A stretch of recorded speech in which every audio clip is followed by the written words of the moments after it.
Verán, y voy a hablar de la tablada, un tema que, como todos los compañeros, me cuesta mucho. Era el mediodía del 23 y algunos compañeros, más concretamente 2 de ellos, habían pensado que era mejor rendirse, que no había más que hacer en la acción. Fue entonces cuando Juan Manuel Murúa y Roberto Gaguine gritaron desde la compañía B: acá no se rinde nadie. El comentario general en la tarde del 23, cuando ya se sabía que no había salida, era un comentario general entre los compañeros que decían: este será nuestro Moncada. Las palabras de Quito Burgos en medio del combate, que contó un compañero que estaba con él y que logró salir del cuartel, dice que se cruzó con Quito en el momento en que corría para parapetarse hacia un lado y Quito lo hacía en el sentido contrario. Relata que Quito, alentándolo con el dedo pulgar hacia arriba, le dijo cuando se cruzaron: vamos, si pudimos entrar, vamos a poder salir. Quito era un luchador revolucionario, consecuente e intachable, conocedor como pocos de la historia argentina y latinoamericana, periodista profundo, enamorado de la verdad y la honestidad,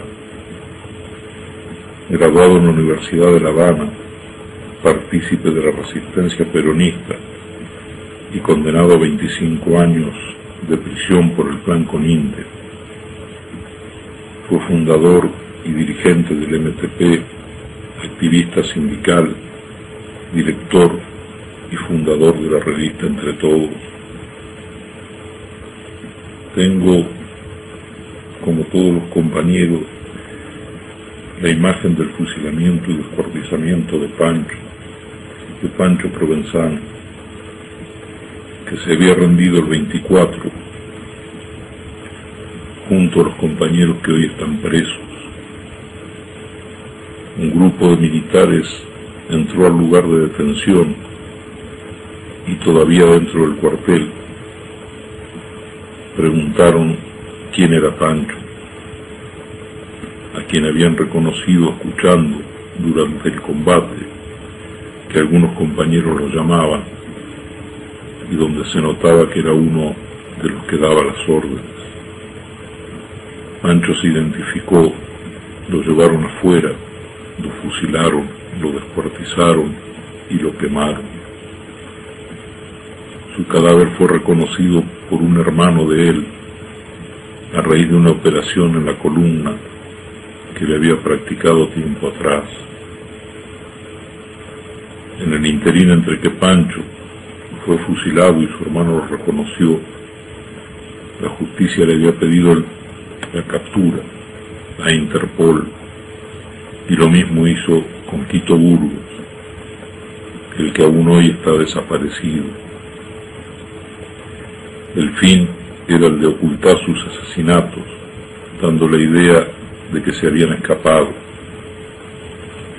Pancho, de una capacidad política y de trabajo excepcionales, que eran difíciles de conocer, de reconocer, para quienes no lo conocían bien por su sencillez, de una enorme condición humana que hacía que siempre apareciera donde había algún problema, desde el menor hasta el más importante, para ayudar. Pasó preso los años de la dictadura, fue fundador del MTP y su dirigente merecidamente más reconocido. Claudia Gareu, el 23 a las 9 de la noche, saltó desde el primer piso de la compañía B para cubrir a otros compañeros que hoy están detenidos. Había salido del país en 1977 y se había exilado en Francia y en España. Participó del proceso revolucionario de Nicaragua y en 1980 intervino en la acción sobre el dictador Somoza en Paraguay. Después, ya en Argentina, realizó tareas políticas y de masas. Claudia era una compañera de una profunda sensibilidad humana y de un espíritu solidario pleno, que resaltaban y que serán para nosotros siempre recordados como ejemplos a imitar. José Mendoza, que cruzó solo y sin recibir orden alguna la plaza de armas, intentando anular un foco de resistencia en la compañía de comandos y servicios, donde había varios oficiales concentrados, y cayó 5 metros antes de llegar al lugar. José era poeta, internacionalista y admirador de Bolívar y el Che. Había nacido en Chile, pero desde niño vivió en Nicaragua. Se había identificado mucho con nuestros compañeros durante la lucha de liberación en Nicaragua en 1979 y en los combates posteriores contra la agresión contrarrevolucionaria. En 1976 y 1986 se integró con nosotros y en 1987 viajó para la Argentina. Era particularmente amigo del Gordo, de Roberto Sánchez. Roberto había sido colectivero y camionero, trabajó política y sindicalmente hasta que fue detenido. Salió de la cárcel en 1978. En 1979 participó de la lucha de Nicaragua en el Frente Sur. En 1980 intervino en la acción contra el genocida Somoza en Paraguay. Después, como trabajador rural, desarrolló un amplio trabajo político en el noroeste de nuestro país y desde 1985 vivió en Buenos Aires. Roberto murió aplastado por un tanque después de haber sido herido y pasado por encima intencionalmente. Esto ocurrió después del mediodía del 23, en las primeras horas de la tarde del 23. Rubén Álvarez, que estuvo preso durante la dictadura por 10 años, era salteño, un compañero ejemplar, caracterizado por su humildad. Era escultor. En su vida cotidiana era común verlo haciendo pequeñas artesanías con gran cariño, que regalaba a compañeros o amigos para adornar sus casas o sus piezas. Rubén fue fusilado dentro del cuartel después de detenido. Julito Arroyo, también preso durante la dictadura, dirigente del Ingenio Ledesma, de gran modestia, estudioso, siempre preocupado y trabajando por mejorar las condiciones de los trabajadores, su organización, ayudar a sus conciencias. Julito fue uno de los pocos compañeros que cayó en combate en la mañana del 23. Carlos Amugenio, que se rindió el 24, y como Pancho también fue sacado del lugar de detención por los militares, y hasta el día de hoy está desaparecido. Carlos era psicólogo, había pasado 10 años en la cárcel, en la dictadura, había estado en la compañía de Monte en los años 70, en Tucumán. Después de salir de la cárcel, publicó un libro que se llama Psicología y Dialéctica de los dictadores para destruir humanamente a los presos.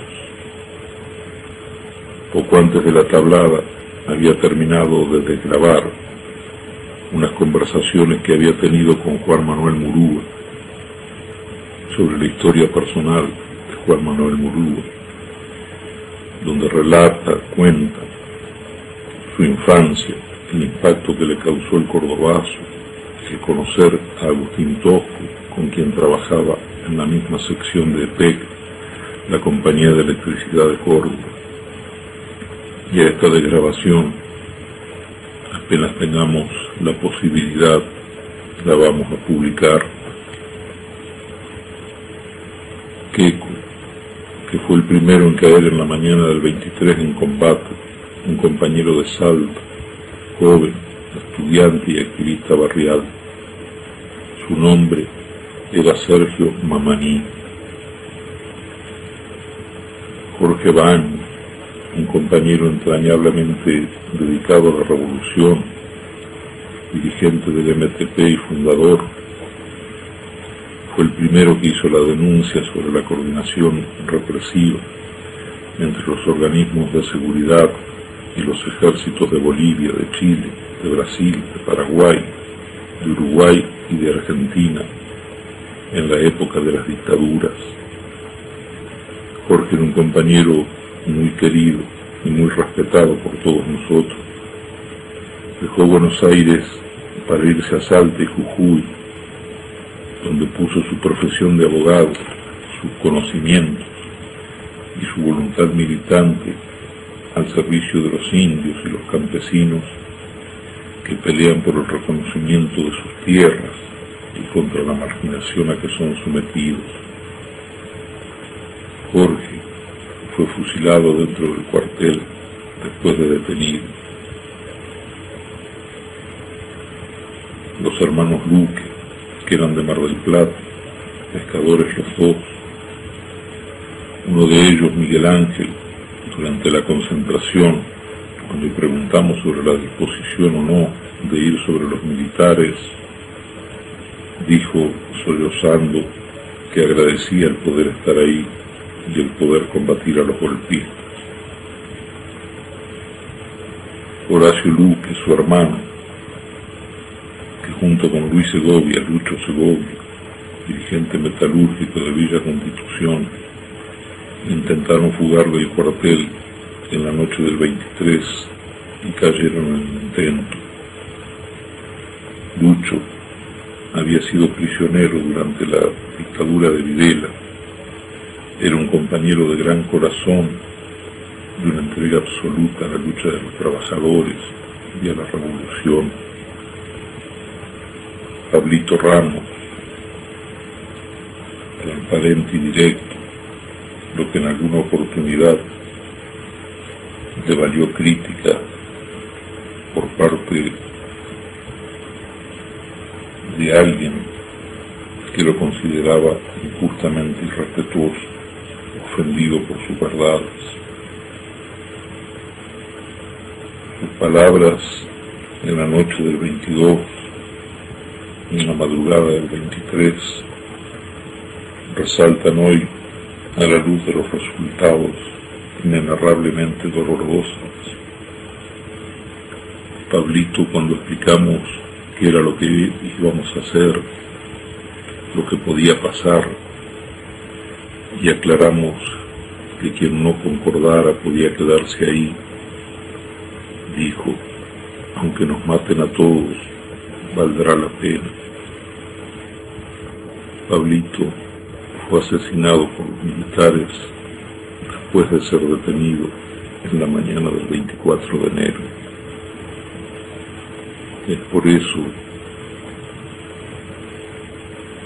por el recuerdo de los compañeros que nombré y de todos los compañeros que cayeron, que me resulta muy difícil hablar de la tablada, que fue tan distorsionada en sus objetivos, en nuestra voluntad de lucha y sobre todo en los objetivos y la voluntad de lucha de nuestros muertos y desaparecidos.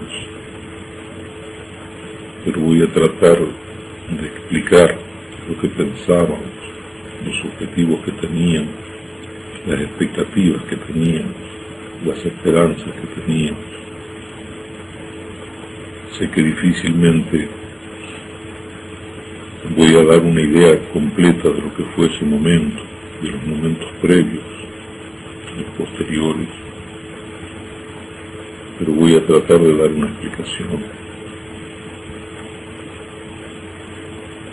Voy a empezar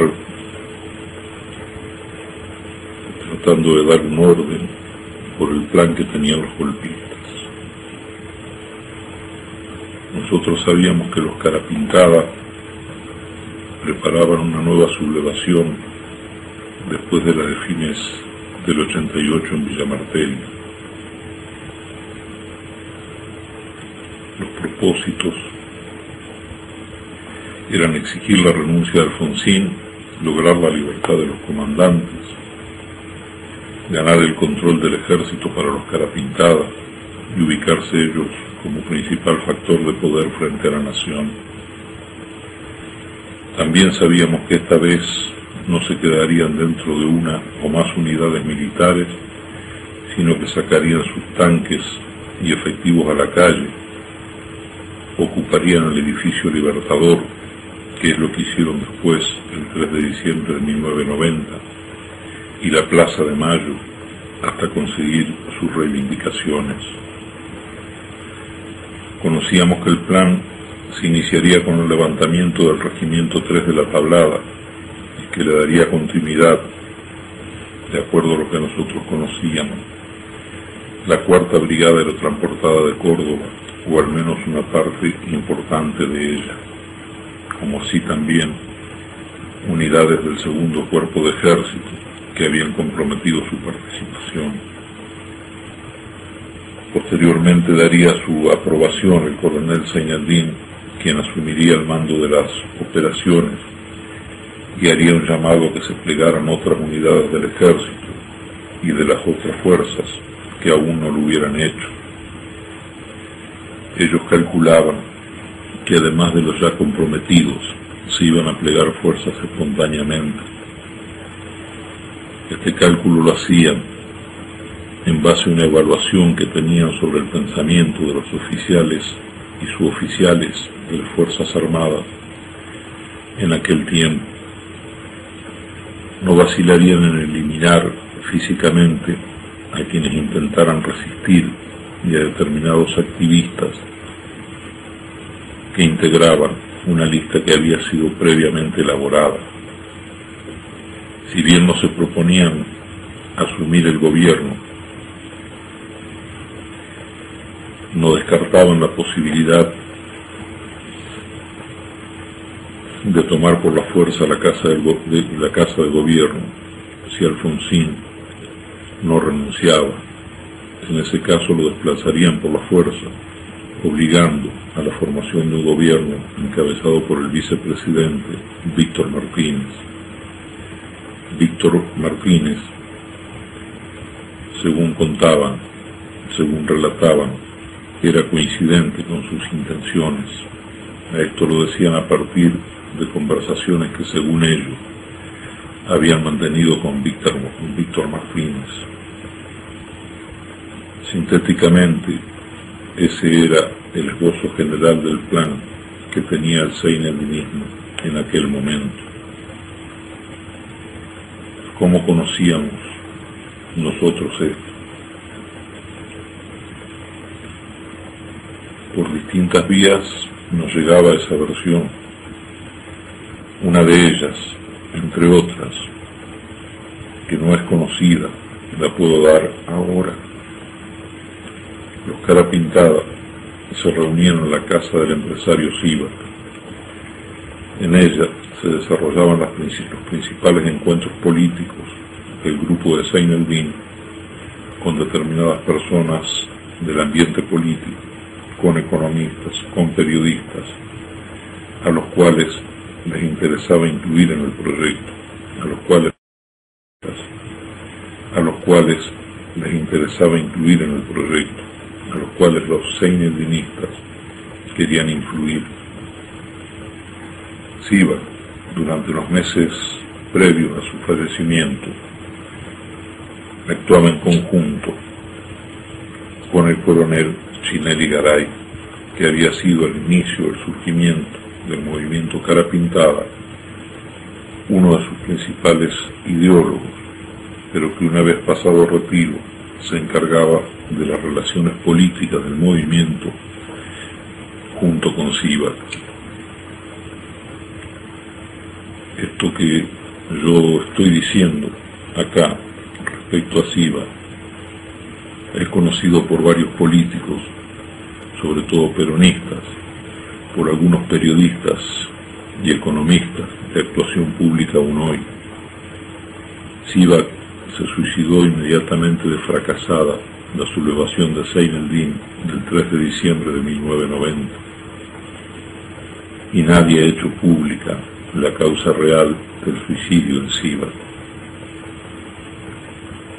Se habló de ciertos trastornos psíquicos que habría sufrido Sivak, pero la verdad, la esencia de lo que lo llevó al suicidio fue el fracaso de la insurrección de Zein el-Din del 3 de diciembre de 1990.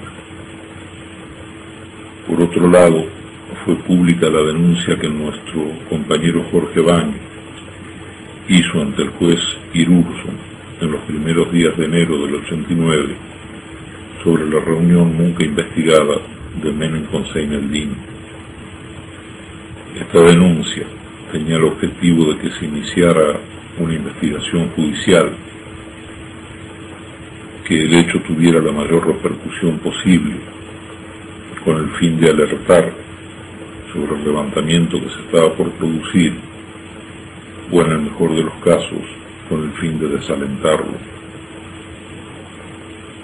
No sé si algún día en la reunión de Zein el-Din con Menem, las conversaciones que incitaban a Víctor Martínez a reemplazar a Alfonsín, o las actividades de Sivak y Chineri Garay en la casa del primero, serán reconocidas por quienes las protagonizaron, pero lo que digo es absolutamente verdad, y confío en que con el tiempo, de alguna manera, todo se verá confirmado. Las afirmaciones sobre el nuevo alzamiento nos parecían a nosotros muy probables.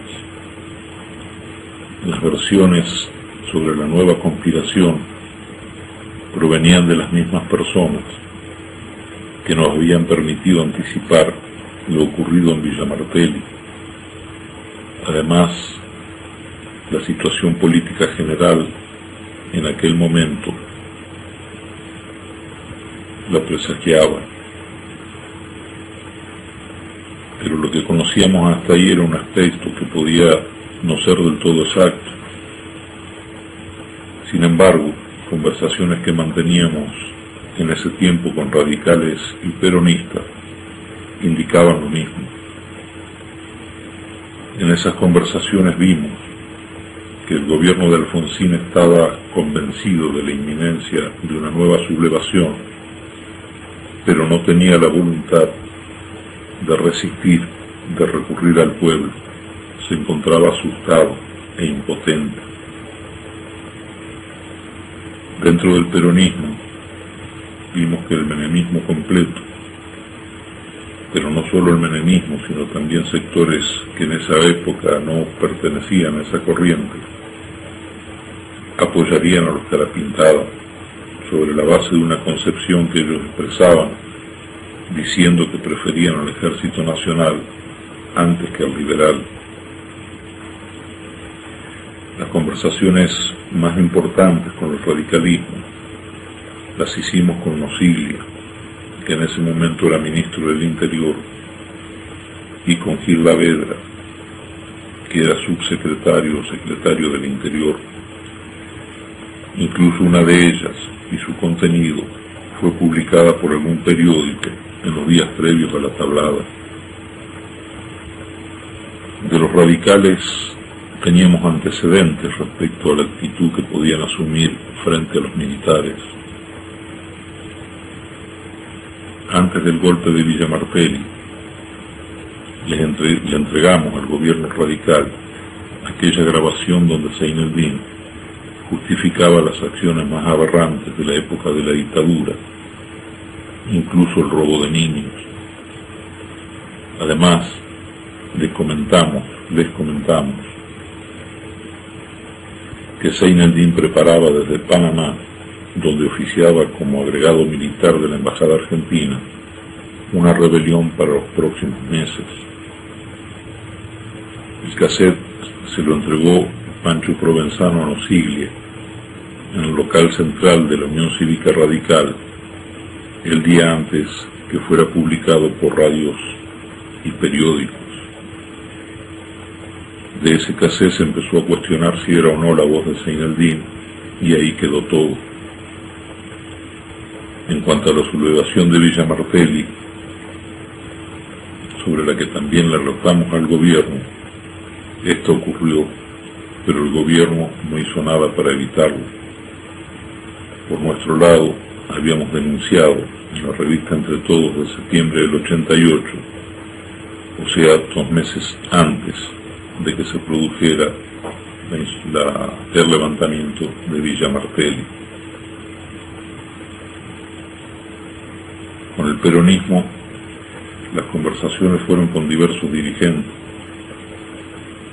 entre los que estaba el entonces gobernador de Entre Ríos, Busti.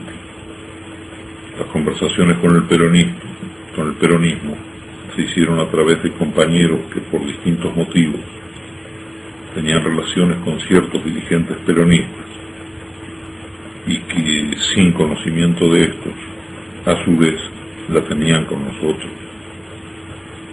La respuesta general de sus dirigentes fue, como dije antes, que el ejército era un factor de poder, que ese ejército estaba dividido y que dentro de esa división ellos preferían a los nacionalistas. Constatamos entonces en esas conversaciones que tanto los radicales como los peronistas estaban seguros de que habría una sublevación, y también constatamos la impotencia de uno, los radicales, y el apoyo de otros, los peronistas, hacia los golpistas. Por otra parte, a lo que sabíamos por nuestros medios, la corroboración que surgía de las conversaciones con gobernantes y dirigentes de la principal oposición, el justicialismo, se sumaba la información pública de prensa, a la cual también le dimos mucha importancia. Antes del 23 de enero hubo declaraciones de Alfonsín sobre la posibilidad de nuevos intentos golpistas en el ejército. Él los llamaba remesones. También hubo declaraciones del que era senador y presidente de la Comisión de Defensa del Senado, en ese entonces, Antonio Berongaray, en el mismo sentido. Manifestaciones similares sobre la posibilidad de golpe hizo el que era presidente del bloque de diputados radicales, César Jarolaski. También el que hoy es gobernador de la provincia de Buenos Aires, Eduardo Dualdes, se expresó en el mismo sentido. Por otro lado, el que había sido jefe del ejército y destituido a pedido de Rico después de la primera sublevación de Semana Santa, el general Ríos Bereñú, refiriéndose directamente a Seineldin, dijo algo así como que la actitud que había tomado Seineldin con estos dichos públicos de dirigentes políticos y algunos militares se da una campaña orquestada por determinados periodistas y distintos medios de comunicación dirigida a alentar la conspiración golpista. Neustadt y Grondona, que habían apoyado los golpes que les había tocado vivir, siempre a la expectativa de lograr un país liberal como el que hoy existe, y que por cierto también apoyaron por vía electoral, bueno, Neustadt y Grondona. Grondona en aquella época no había cambiado hacia la posición política que ahora parece insinuar. Desarrollaban por lo menos desde un año atrás una intensa campaña cuyo eje estaba en resaltar la figura de Víctor Martínez, oponiéndola a la de Alfonsín. Comparaban a Víctor Martínez con Carlos Pellegrini, de quien decían de Pellegrini que había cumplido mejor la función de presidente que la que había realizado quien había sido sustituido en aquella época, que era Juárez Celma.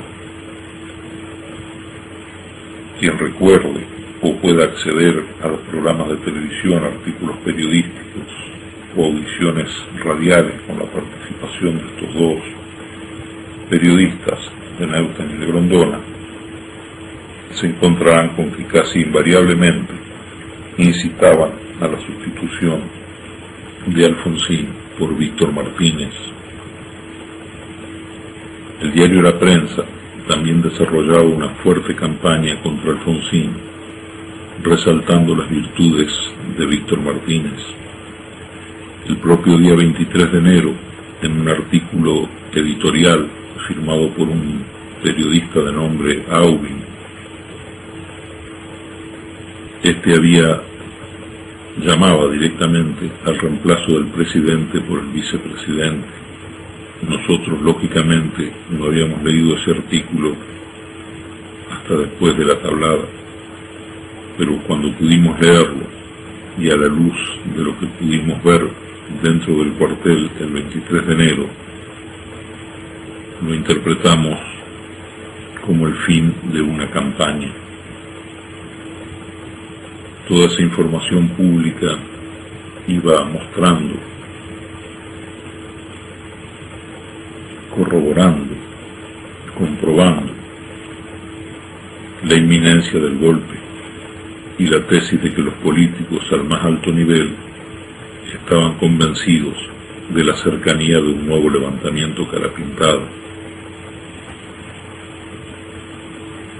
Esta convicción de los políticos se vio reafirmada más aún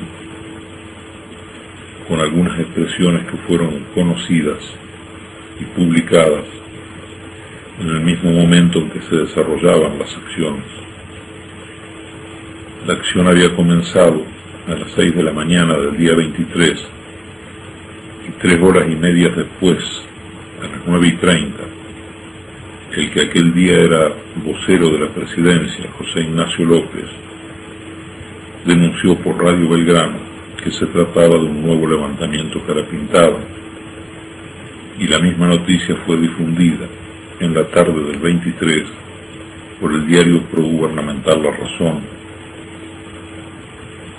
La Nación, por otro lado, recogió una entrevista hecha a Menem el 23 a la 1 de la tarde, o sea, 7 horas después de comenzadas las acciones, en la cual el actual presidente dijo en referencia a los sucesos algo así como que eran la consecuencia del incumplimiento por parte de Alfonsín de los acuerdos que había hecho con Seineldin durante la sublevación de Villa Martelli. Es decir, Menem culpaba al gobierno y justificaba a los sublevados.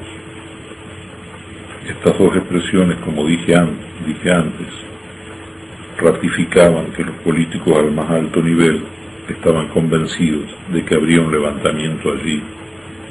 En el caso de Menem, también demostraba que además de estar convencido de que había un levantamiento, estaba dispuesto a aceptar la sublevación, a apoyarla. Esto era lo que conocíamos por nuestros medios, los resultados de las conversaciones con peronistas y radicales, y también mencioné parte de la información pública de los días previos al 23 de enero y durante los sucesos.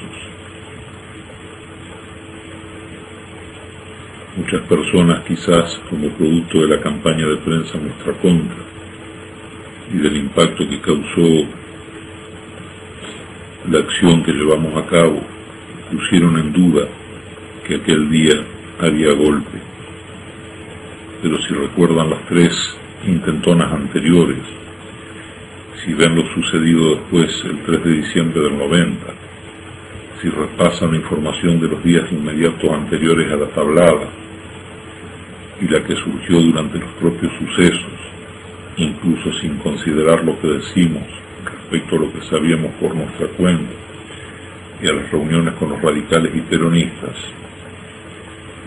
pensamos que deberían aceptar que el golpe era una posibilidad inminente. Deberían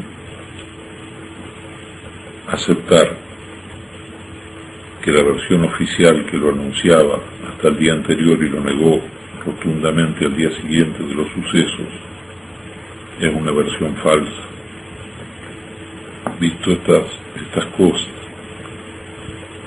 voy a pasar ahora a algunos aspectos de la acción en sí, empezando por lo que nos llevó a tomar la decisión de entrar al cuartel, para ver después las verdaderas causas de las graves pérdidas que tuvimos y que han sido cuidadosamente ocultadas.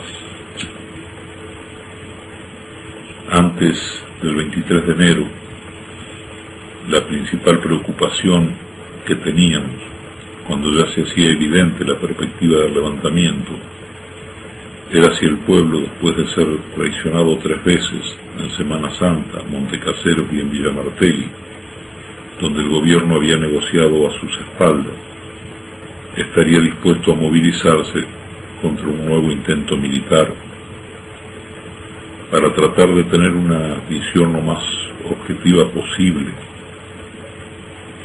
Sobre ello, nuestros compañeros fueron aportando lo que receptaban de la opinión de la gente en todos los frentes de masa en que teníamos trabajo y en otros en que teníamos relaciones.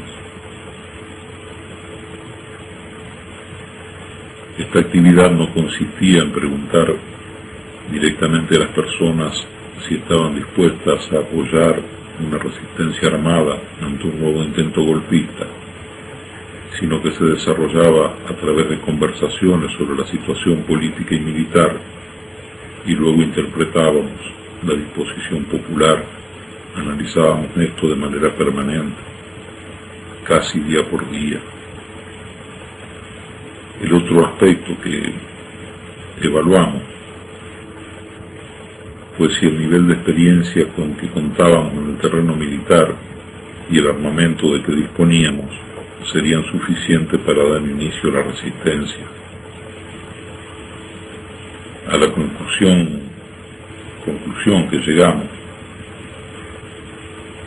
era que la gente sí reaccionaría si percibía la perspectiva de un cambio. También concluimos que podíamos dar con éxito un primer combate, sabiendo que el éxito general dependía de que la primera acción fuera un triunfo lo más contundente posible. Pensábamos que eso alentaría la movilización popular. Es decir, la evaluación de la situación del pueblo, la evaluación de nuestras posibilidades militares, la inacción que sabíamos que iba a caracterizar a la actitud del gobierno, el apoyo con que iban a contar los golpistas de parte de la mayoría de la oposición justicialista, nos llevaron a pensar que la denuncia sola ya no era suficiente, que la denuncia sola ya no era suficiente a esa altura, que no tendría eco en quienes podían hacer algo, en quienes tenían poder para hacer algo. Y nos llevó a tomar la decisión de enfrentar a los cara pintada de la forma en que lo hicimos. Por ejemplo, el 3 de diciembre de 1990 no hubiéramos actuado de esa forma. Las diferencias eran sustanciales. Las posturas políticas respecto a la actitud de Seineldin habían variado radicalmente. Menem, después de apoyarlo y después de haberlo liberado al asumir el gobierno, se había distanciado de él. Los radicales, que no lo habían apoyado antes, tampoco lo hacían en ese momento. Rico y Seineldin, que el 23 de enero estaban unidos, para diciembre del 90 estaban separados. Rico se había adaptado a la estrategia oficial en relación al papel de los ejércitos dentro del nuevo orden de Bush, mientras que Seineldin persistía en su actitud inicial. Seineldin estaba aislado, no contaba con ningún apoyo político fuerte y su fracaso era inevitable. El 23 de enero la situación era muy distinta.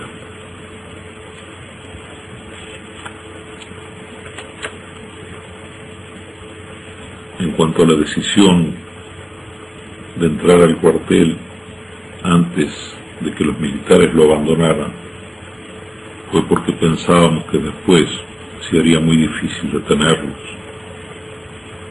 Los supuestos represores de militares rebeldes y los propios sublevados volverían sus armas unidos contra quienes se movilizaran. Si ya estaban ambos en la calle, su tarea se les facilitaría.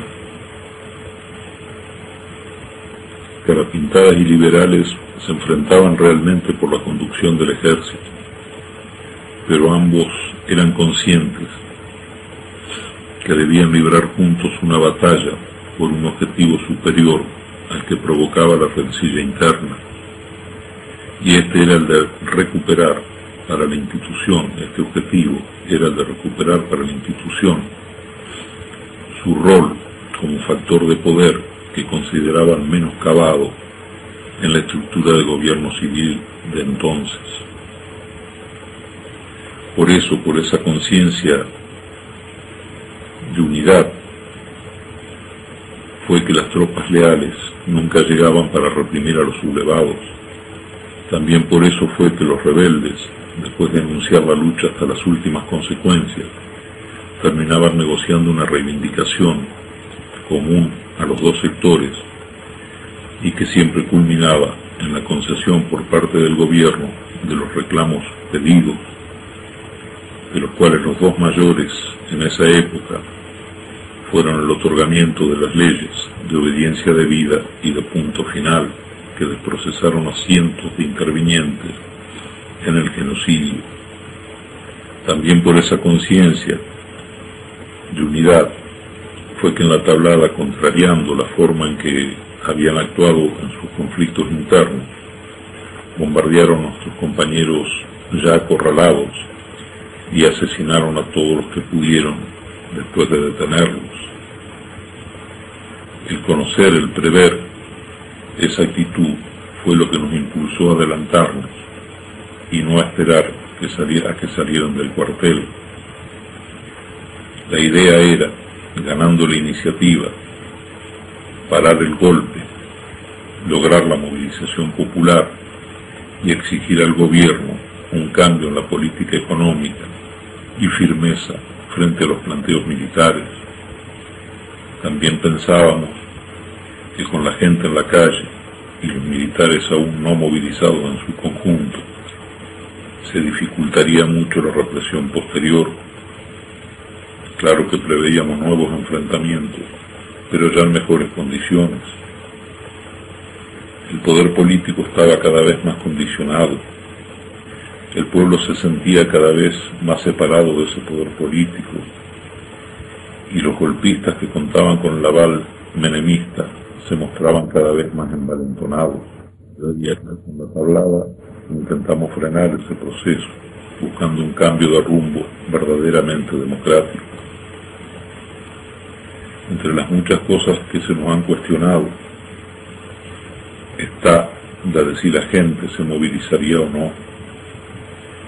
Nosotros considerábamos que para que la movilización se produjera era condición que obtuviéramos una victoria en el copamiento del cuartel, pero esto no sucedió. No podemos entonces afirmar que nuestra apreciación era justa, aunque sí podemos decir, por lo que pudimos ver y oír en los alrededores del cuartel hasta las 10 de la mañana, hora en que se comenzó a difundir de que se trataba de un ataque guerrillero porque sí. Podemos decir, por lo que pudimos ver y oír, que creemos que mucha gente se hubiera sumado a la movilización.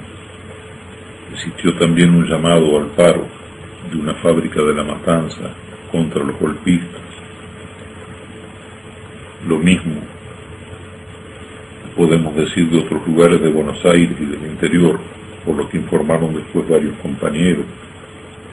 Por otra parte, los saqueos que se produjeron poco tiempo después parecen indicar que la movilización era posible. Pero como dije, no podemos demostrar que nuestra idea sobre el estado de ánimo y la disposición de un importante sector popular era correcta. Durante las acciones pudimos comprobar que ese día había objetivamente levantamiento. El hecho de que los tanques estuvieran listos para funcionar en minutos, que las armas estuvieran preparadas con sus municiones, en el caso de los Falcon sus granadas Energa, el hecho de que hubiera una importante concentración de oficiales y civiles, y la actitud que tenían dentro del cuartel ese día, mostraba que el levantamiento estaba por producirse. Por otro lado, el hecho de que pudimos apoderarnos del armamento prácticamente sin obstáculos importantes demuestra que ellos no estaban alertados sobre la posibilidad de nuestra acción. Si hubiera sido así, no hubiéramos podido dominar el cuartel hasta el mediodía del 23. Si ellos hubieran estado alertados, hubieran actuado de inmediato. En este sentido, quienes observen lo ocurrido en Montechingolo en 1975, donde sí hubo una infiltración, podrán comprobar la forma de actuar y la rapidez, y podrán comparar de la manera en que actuaron en aquel momento y en este caso. En Montechingolo, los compañeros que participaron se vieron rodeados y atacados de inmediato. No alcanzaron a ocupar ningún sector de la unidad militar. Tanques, helicópteros y tropas se encontraban ocultos en los alrededores y actuaron en el mismo momento en que nuestros compañeros intentaron ingresar al cuartel. Ellos no darían la menor posibilidad estando alertados. Pongo el ejemplo de Montechingolo por ser el más conocido, pero no hay antecedente alguno en toda la historia, ni acá ni en ninguna parte, en que no hayan actuado de esa forma, teniendo conocimiento de lo que sucedería. No tenemos la menor intención de ocultar nada. Si hubiera habido una infidencia en ese sentido, cosa que investigamos profundamente, seríamos los primeros en haberlo dicho. Un foco de resistencia que se acantonó en la compañía B del regimiento de blindados, que se acantonó en la compañía B del regimiento de blindados, en la parte de atrás del cuartel. Y cuando los compañeros llegaron a los galpones, estos estaban ocupados por militares que habían escapado de diferentes puntos del cuartel, viendo que los compañeros no pudieron ocupar los depósitos de tanque, y que esa fue la causa por la que no pudimos completar nuestro propósito en relación al dominio completo del cuartel. Los militares que se protegieron en esos depósitos lograron imposibilitar que nos apoderáramos de ellos. A pesar de haber hecho 2 intentos de nuestra parte, no pudimos ocupar esos galpones y esto fue determinante. Además, por otro lado, permitió que a las 11:30 de la mañana los militares lograron sacar sus tanques, comenzando la represión con los mismos tanques que estaban en los depósitos que hubieran sido controlados por nosotros. Las pérdidas de nuestros compañeros fueron tan dolorosas y grandes por 2 razones fundamentales. La primera se debió a una actitud heroica de 2 grupos de compañeros. Los compañeros del grupo de tanques, debiendo retirarse del cuartel a las 9:30 de la mañana, a más tardar, al igual que los compañeros que habían ocupado la guardia principal, resolvieron permanecer. Los primeros, los compañeros que estaban en el grupo de tanques, fueron un apoyo de otros que estaban en una situación difícil en la compañía B, en la parte de adelante del cuartel. Los compañeros que habían dominado la guardia principal permanecieron en un lugar esperando comunicarse con los mismos compañeros, y esto recién lo consiguieron al mediodía del 23, cuando el cuartel ya comenzaba a ser rodeado por fuerzas militares que con artillería llegaron a concentrar 3.600 hombres en un perímetro de 1.600 metros, haciendo ya impracticable la salida. Hasta las 9:30 de la mañana nosotros teníamos 4 compañeros caídos en combate. Hasta las 12:30 eran 8 los compañeros caídos en combate, más 8 compañeros heridos. Fue en la tarde, la noche del 23 y durante la mañana del 24, cuando sufrimos las pérdidas más grandes debido al método represivo utilizado por los militares. La segunda causa y la principal fueron las características de la represión militar. Y por favor, presten atención a esto porque revela que en el ejército, al menos hasta la tablada, y después de más de 5 años de democracia, no se había producido ningún cambio respecto a los métodos represivos utilizados por la dictadura. En la tablada perdimos 31 compañeros.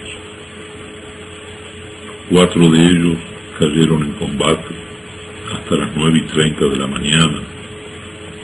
La actitud heroica de 2 grupos de compañeros que no se retiraron a la hora estipulada, intentando ayudar a otros compañeros, causó también en combate de 4 más. Pero a partir del mediodía del 23 y hasta la mañana del 24, nuestros compañeros fueron víctimas del ensañamiento criminal. 9 fueron masacrados por las bombas de fósforo y los cañones de 105 milímetros sin poder defenderse. 11 fueron asesinados después de detenidos y 3 están desaparecidos. Además, 5 cuerpos no han podido ser reconocidos por el estado en que fueron trasladados a la morgue. En el grupo de la guardia estaban Roberto Sánchez, Jorge Baños, Quito Burgos, Rubén Álvarez, Julito Arroyo, José Mendoza, José Luis Caldú y Félix Díaz.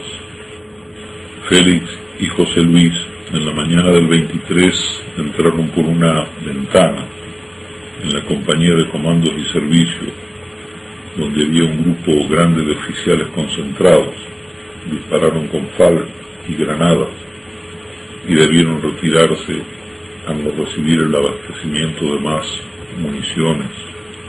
Félix había sido fundador del Centro de Estudiantes de la Escuela Esteban Echeverría de Ramos Mejía, y en el momento de la tablada era obrero de la fábrica SADE del grupo Techín, que está en La Matanza. José Luis, un compañero que había estado exilado en México, combatiente internacionalista destacado en Centroamérica, solidario y sincero.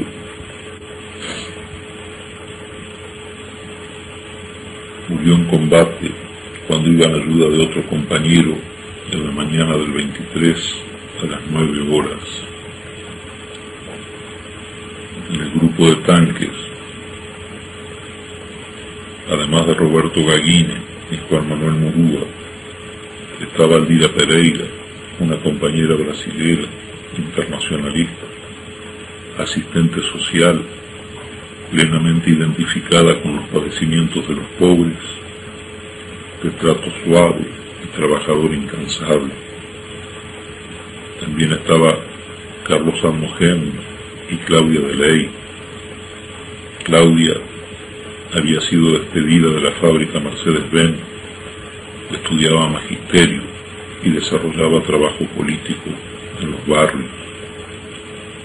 Con ellos iba también en el mismo grupo Pablo Belli. Pablo Belli había estado exilado en Holanda, siendo muy joven.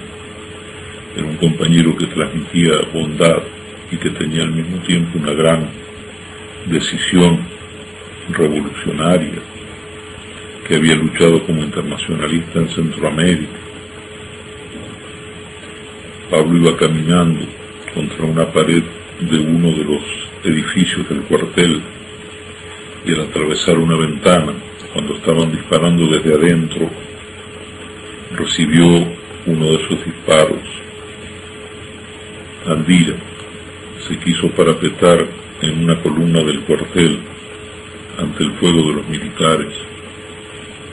Pensó que los tiros venían de un lado y se colocó en la parte de la columna hacia donde ellos estaban disparando.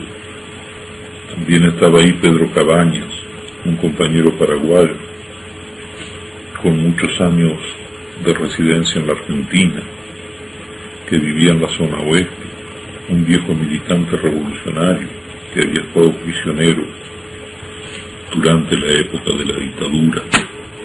En la compañía B, junto a Pancho Provenzano y Claudia Lareu, estaban Berta Calvo, que fue asesinada después de detenida, estando herida; Juancito González, militante cristiano,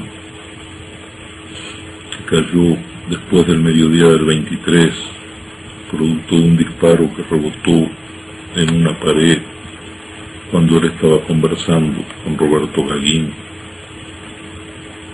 Oscar Allende, un compañero de Mar del Plata, activista político y sindical, que trabajaba en el complejo turístico de Chasmalmalal.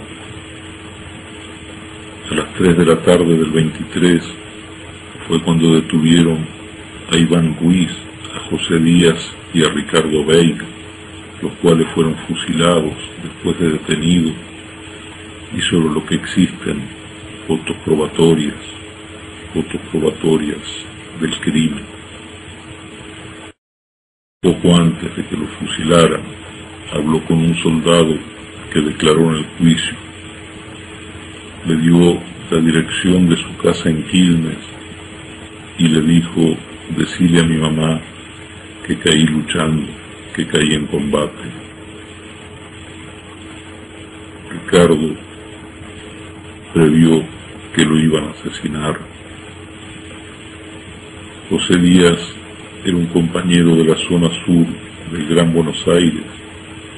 Había sido internacionalista y había estado en la guerrilla en la selva del Petén, en Guatemala, y en 1987 regresó a la Argentina.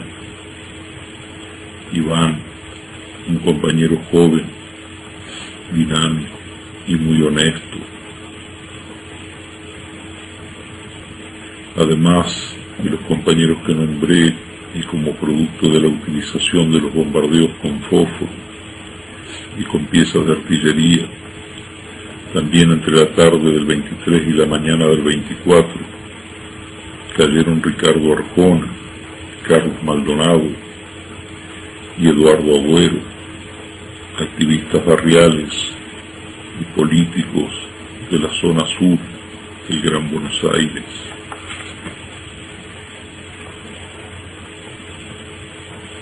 De lo que dije,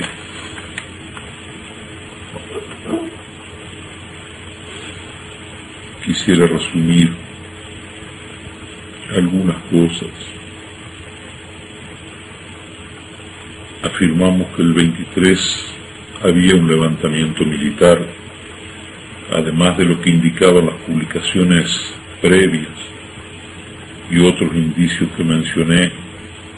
Lo pudimos confirmar en el cuartel por la disposición del armamento y los tanques, y por la presencia y actitud de un número inusual de oficiales, suboficiales y civiles. Los dirigentes políticos que después de los sucesos negaron que hubiera golpe, mintieron. La convicción que tenía la muestra, entre otras cosas, las declaraciones públicas de José Ignacio López confirmando el golpe y de Menem apoyando a los sublevados 3 horas y media y 7 horas después de iniciadas las acciones. Es falsa la versión que indica que caímos en una trampa a raíz de una infiltración. Si hubiera sido así, el ejército hubiera cercado el cuartel mucho antes del mediodía del 23, como lo hizo, y no hubiéramos podido apoderarnos de sus armas, que además fueron con las que le averiamos uno de sus tanques. La causa de que perdiéramos tantos compañeros fue la represión militar, que masacró a 23 de ellos cuando estaban rodeados y sin posibilidad de resistir. La versión de la trampa es impulsada por los servicios del ejército con un doble objetivo. Por un lado, pretenden ocultar el crimen de nuestros 23 compañeros, atribuyendo sus muertes a una infidencia, y por el otro intentan sembrar la desconfianza sobre nosotros. También es falsa que la acción haya fracasado por la misma razón. El motivo que evitó que completáramos con éxito el dominio del cuartel fue un error operativo nuestro al no poder ocupar los depósitos de tanques. Como ya denunciáramos públicamente, sí existió una alerta policial que permitió un accionar más rápido que el normal de la policía de la provincia de Buenos Aires, pero eso no era suficiente para evitar nuestra retirada, ni tampoco el obstáculo para trabar el éxito de la acción. La información policial no era referida al cuartel de la Tablada, ni a ninguna acción semejante, sino que se refería a que probablemente resistirían en caso de golpe. Esta información la proporcionó al Servicio de Inteligencia de la Policía de la Provincia de Buenos Aires, L'Oreal Canalis, quien había sido miembro del MTP y estaba separado de la organización en ese momento. Tenemos plena disposición a discutir la Tablada en todos sus aspectos. Históricamente han coexistido y muchas veces se han enfrentado dos concepciones, dos criterios sobre la forma de enfrentar a las acciones autoritarias, con seriedad y respeto, sin obstinación por mantener juicios que puedan no ser correctos, con disposición a cambiarlos. Quisiéramos ser escuchados y receptar opiniones y considerarlas, discutir nuestra concepción, si debimos actuar en forma armada como lo hicimos o no, si debimos entrar antes que los golpistas salieran a la calle o no, si había golpe o no, si hubo crímenes de parte de los militares o no, si fuimos inducidos por un infiltrado o no, si el pueblo se hubiera movilizado o no, o lo que sea que se ponga en tela de juicio. Quisiéramos conversar, discutir todo esto con la seriedad y el respeto que merecen los compañeros que cayeron en combate o fueron asesinados, cuyas muestras de compañerismo, valentía y entrega hicieron que sumaran la pérdida de sus vidas a las que diariamente pierden niños sin alimentos ni posibilidad de resistir a un sistema político y económico injusto. Los 20 compañeros que están presos fueron condenados en base a pruebas presentadas por el cura Moisés Jardín, después detenido por su participación en el levantamiento de diciembre del 90, dirigido por Seineldín, por el testimonio de Bruno Moreno, compañero de Jardín en la organización Prolatín, y más adelante capturado por su intervención en el grupo Los Arcángeles, que se dedicaba a secuestros extorsivos. También fueron condenados por materiales elaborados por los militares, pero presentados como hechos por nosotros.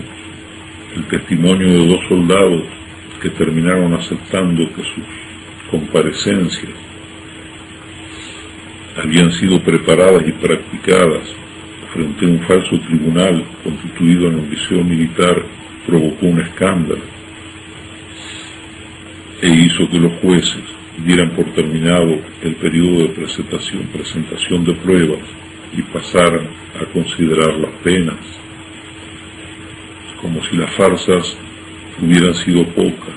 Estas, las penas, son superiores a las dictadas contra Seineldín y sus seguidores. 7 compañeros fueron condenados sin haber participado ni haber tenido conocimiento de la acción. Entre ellos, Fray Antonio Cuyané, que está condenado a 20 años de cárcel. La lucha por la libertad de nuestros compañeros y las denuncias por los crímenes y desapariciones en la Tablada hasta hoy no han contado, claro que con excepciones, con la solidaridad que se podría imaginar.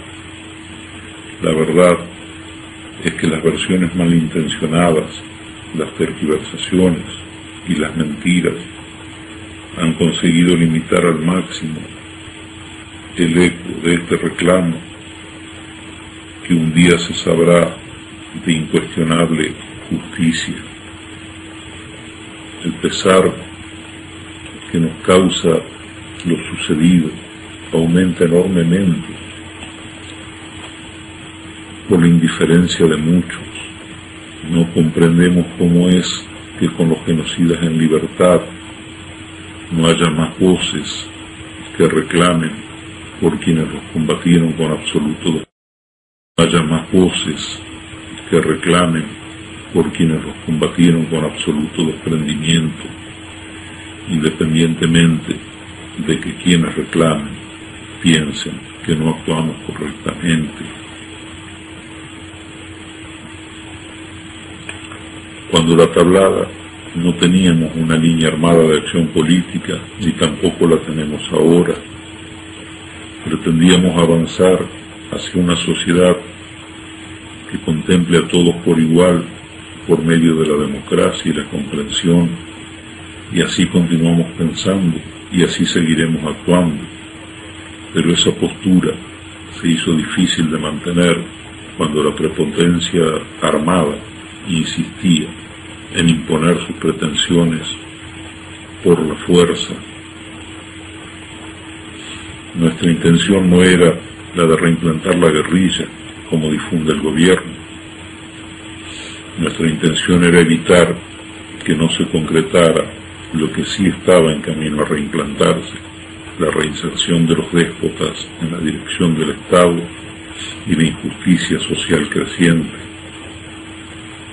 Pero como muchos argentinos que lo intentaron luchando de diferentes formas, que denunciaron lo que estaba pasando con el fin de contribuir a frenar la consumación de una realidad como la de hoy, fracasamos. Lo que está pasando en la economía tendrá consecuencias para el pueblo. Estas serán visibles cuando la farsa de una estabilidad basada en el remate de los bienes del Estado y no en la producción y la creación de fuentes de trabajo llegue a su fin, cuando lo recaudado por la venta del patrimonio nacional se agote y la recesión o la inflación nos golpeen como nunca lo hizo hasta ahora. Por otro lado, los genocidas están libres y el gobierno de Menem integra paulatinamente a personeros del autoritarismo al aparato del gobierno. El autoritarismo, de una manera más ingeniosa, de una forma menos ostensible que por el golpe de Estado, más difícil de ser detectada a simple vista, se va integrando al sistema y la vieja estructura de poder reaccionario y antipopular se recompone. Esa es la realidad y la evidencia de la frustración. Creemos muy importante,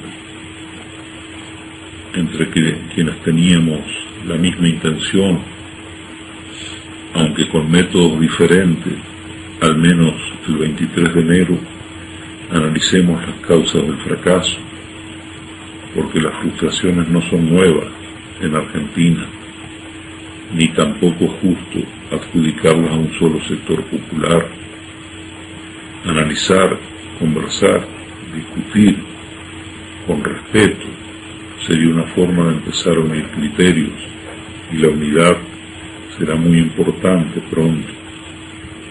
Lo digo sin ninguna intencionalidad, con sinceridad, como crítica, pero fundamentalmente como autocrítica.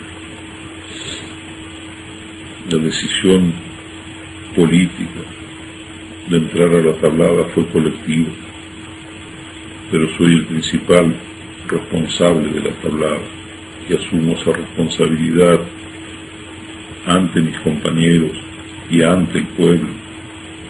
Desde el Cordobazo hasta hoy he vivido algunos momentos gratos y tuve el privilegio de haber visto y compartido el triunfo de la Nicaragua revolucionaria en el 79, pero esos momentos fueron los menos. Vi caer a mi lado a compañeros como Roby Santucho, el Gringo Mena, o Hugo Irurso, y muchos otros cuyas virtudes revolucionarias y cualidades éticas son incuestionables. Contrariamente a lo que dice la propaganda, la mayor parte de mi militancia la desarrollé en tareas no militares, y conocí a muchos compañeros que desaparecieron o fueron asesinados sin haber hecho nunca una acción armada, sino por lo que representaban como referentes populares. Siento una enorme congoja por tener que ser yo, y no Pancho, o Quito, o Jorge, o Roberto Sánchez, u otro, el compañero que hoy puede hablar, y siento frente a sus memorias la responsabilidad de ser digno, de estar a la altura de sus ejemplos, y sé, porque los conocí bien, que eso es muy difícil, pero también sé que sus invalorables vidas arrancadas buscaban justicia, y las causas justas, como muestra la historia, pasan por muchas vicisitudes. A veces trascienden el periodo de existencia de hombres o generaciones, pero al final triunfan. Así pasó con la causa de los espartaquistas rebelados contra el esclavismo, con la de los independentistas que el siglo pasado expulsaron a los colonialistas de nuestra América, con la de los opositores al nazismo contra las iniquidades de Hitler o Mussolini, con la causa de los revolucionarios cubanos contra Batista, con la de los sandinistas contra Somoza, o con la de los negros sudafricanos contra el apartheid. Demoraron más o menos tiempo, costaron más o menos sacrificios, pero al final triunfaron. Y la causa por la que cayeron nuestros compañeros y por la que luchamos y lucharemos es, como la de otros latinoamericanos, sencilla y justa. Luchamos porque hombres, mujeres y niños no mueran por enfermedades curables, o por hambre, o por palos, o por balas. Sabemos que ellos tienen los medios y pueden engañar y pueden maniobrar, y nosotros podemos equivocarnos, pero también sabemos que al final la verdad y la razón se impondrán, y por eso, a pesar del dolor impuesto por la dureza de la lucha, somos optimistas y sabemos que nuestra causa al fin se va a imponer. Me cuesta mucho reconstruir lo que teníamos en mente, lo que queríamos, que era muy hermoso, pero lo que les digo, se los digo con el corazón. Sé que mi credibilidad está seriamente cuestionada y espero tener la oportunidad de responder a cosas tan terribles como falsas que se han difundido. Se han escrito numerosas páginas que debo reconocer que han logrado en gran parte por ahora su propósito. Consciente de esa credibilidad cuestionada, doy esta explicación, la seguridad de que cuando la verdad llegue será mejor comprendida por muchos que quizás hoy no confíen demasiado en lo que digo. Nosotros seguiremos luchando por la reivindicación de nuestros caídos, por el reconocimiento al altruismo de sus vidas y por un futuro con dignidad para el pueblo marginado. Aunque no tengamos los medios adecuados para contrarrestar las infamias contra nuestro honor, sí tendremos la tosudez política y el valor moral heredados de nuestros héroes para no doblegarnos ante la adversidad y para pararnos frente a la injusticia. Con esa promesa y el agradecimiento a quienes me escuchen, me despido.